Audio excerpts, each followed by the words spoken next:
What's up, everybody? Welcome back for another video in this series of creating a Wordle Companion App using our Shiny. So in this video, we get to have a lot of fun. So let me load the app and kind of explain a little bit about what we're going to do. So right now we have the functionality to create a guess and then lock that guess and populate each of these boxes with every individual letter. And when we click on it, we can change the color to match the color that Wordle has it. For, on the C here, the letter wouldn't be in the word. It would be in the word, but in the wrong spot when it's yellow.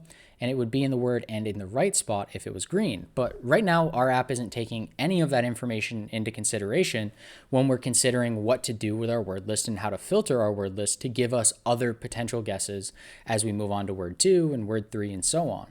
So that's what we're going to build today. Is we're going to build the functionality to respond to how many times these buttons have clicked on. On the UI side of it, it changes the color. And on our server side of it, we're just going to be counting how many times that was clicked in order to treat that letter in a particular way based on what Wordle tells us we should do with it. So in order to do that, we're going to write this just immediately into a function. And this is, I'm going to call letter response. And we're going to need 3 arguments for this. So we're going to need our input. We're going to need word data, which is really just going to be the guess that we have for that we locked.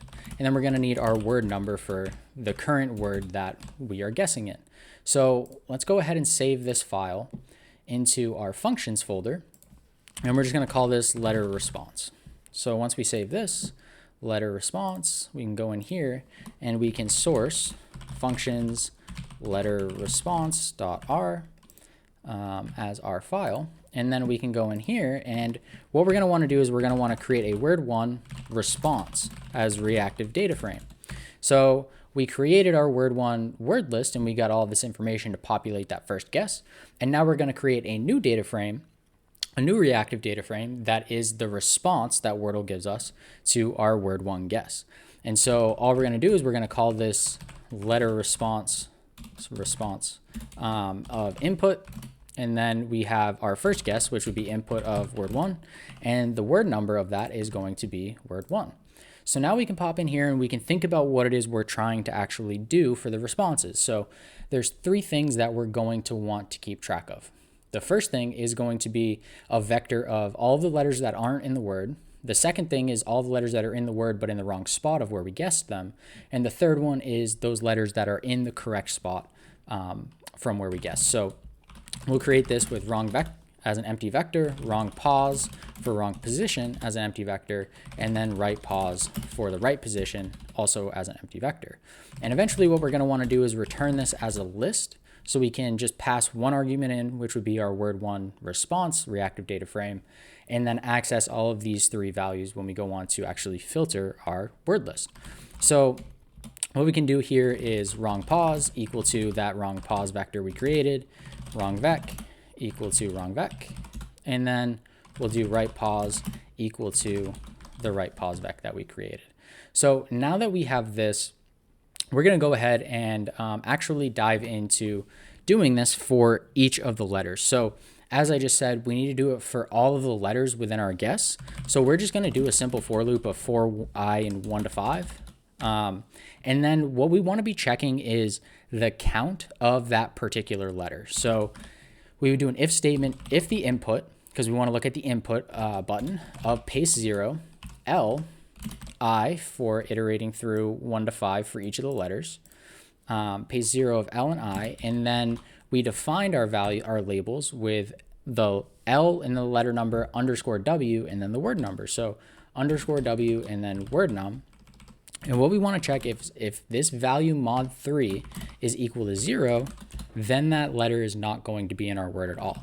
So what we want to do is we want to pass this letter into our wrong vec. So we want to keep pasting whatever letters aren't in the word on top of each other in this wrong vec value.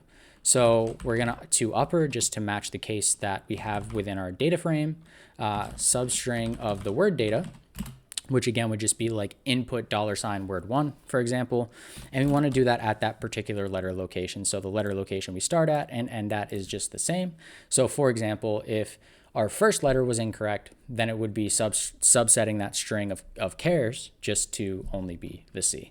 So now that we have this, let's just take a look at kind of what we have right now. So we're going to take this wrong vec vector, and we're actually going to collapse all of the values. So we're going to paste our wrong vec, and we're going to collapse it just by this pipe here. So now that we've done that, in order to kind of see what this is actually doing, I'm going to create an output of this, and I'm just going to call this an output of text, and we're going to render text. And this is just going to be, let's do cat of wrong letters, and then we'll do our word1 response, and then again we want that wrong vec value. So oops, let's do that, and then let's do that. Okay, so now that we've created that output, we have to actually go into our UI and we have to create a text output value, and that's going to be for text. So if we run this app here, all right, so we see word num is not found. Let me see wrong num, word num. Whoops, could add the num back too. All right, so now if we rerun this, okay. So we can see over here on the right, we start out with an empty wrong letters, and then our wrong letters is C, A, R, E, and S, so which is all of the values, all of the letters that we have in the word cares. So if I click once, we see that the C is no longer considered in our wrong letters. If I click twice, the C is still not there, but if I click a third time, we see that the C pops back into our wrong letters. So what we have right now is something that will only look at these ones that are grayed and add them to a wrong letter vector so we can filter them all the way out of our data set. But as we click on these, they turn them yellow, meaning that they're in the wrong position. We're not currently doing anything with these yet. So let's dive in and go ahead and add that functionality to that as well. So what we're going to want is a separate if statement.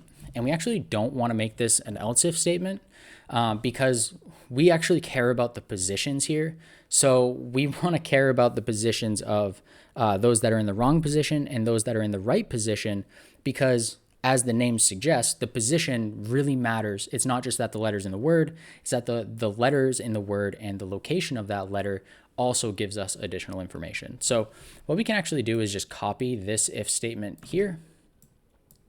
And then all we're going to do is we're going to change this to if the number of times that we've clicked that button, mod 3 has a remainder of 1, then we're going to add this to our wrong pause vector. So we're going to put together our wrong pause vector, what we have existing with two upper, string sub, word data, I and I. So basically the same thing that we have above, but this time we're going to be adding it to our wrong pause vector. And then what we need to do is we need to actually add an else statement. So as I was saying, the location really matters. So we want to iterate through all of the letters. And if we can add it to our wrong pause as an actual letter, then we want to do so. But if we can't add it to our wrong pause as a letter, we don't want to just skip it. So we would want to have it do something like 0, 0, 0, 0, and then S if S is the only letter in the wrong position. So demonstrating this will hopefully help that make a little bit more sense. So we'll combine our wrong pause with 0. So now what I'll go through and do is I will add to our text output wrong position, and then this will be word1, response, wrong pause. Okay, so now that we see this, we can load this up.